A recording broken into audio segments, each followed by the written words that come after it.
বিগত আওয়ামী লীগ সরকার দেশবাসীকে মিথ্যা তথ্য দিয়েছিল। বছরের পর বছর খাদ্য উৎপাদন বৃদ্ধির কথা বলা হলেও বাস্তবতা ভিন্ন। এ কারণেই অন্তর্বর্তী সরকার বাজার নিয়ন্ত্রণে হিমশিম খাচ্ছে বলে মন্তব্য করেছেন প্রধান উপদেষ্টার প্রেস সচিব শফিকুল আলম। রোববার প্রেস ইনস্টিটিউটে এক অনুষ্ঠানে তিনি আরও বলেন, খাদ্য নিরাপত্তাহীনতা সৃষ্টির জন্য দায়ী শেখ হাসিনা সরকার।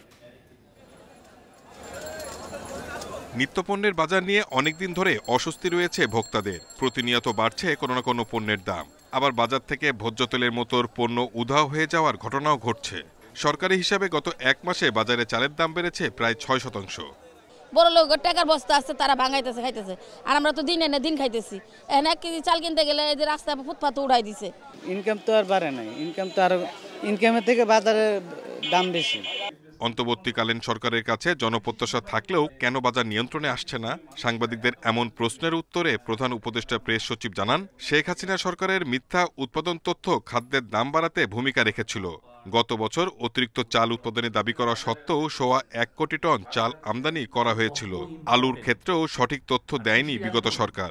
আমরা এমন জায়গায় আছি যে আমাদের এই গভর্নমেন্ট এসে হিমশিম খাচ্ছে যে আসলে আমাদের প্রকৃত তথ্যটা কি।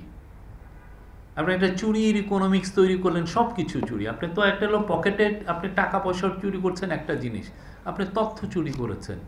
অর্থনৈতিক তথ্যের যথার্থতা নিশ্চিত করতে অন্তর্বর্তীকালীন সরকার সংস্কারের উদ্যোগ নিয়েছে বলেও জানান প্রেস সচিব। Shahid Ahmed, independent news, Dhaka.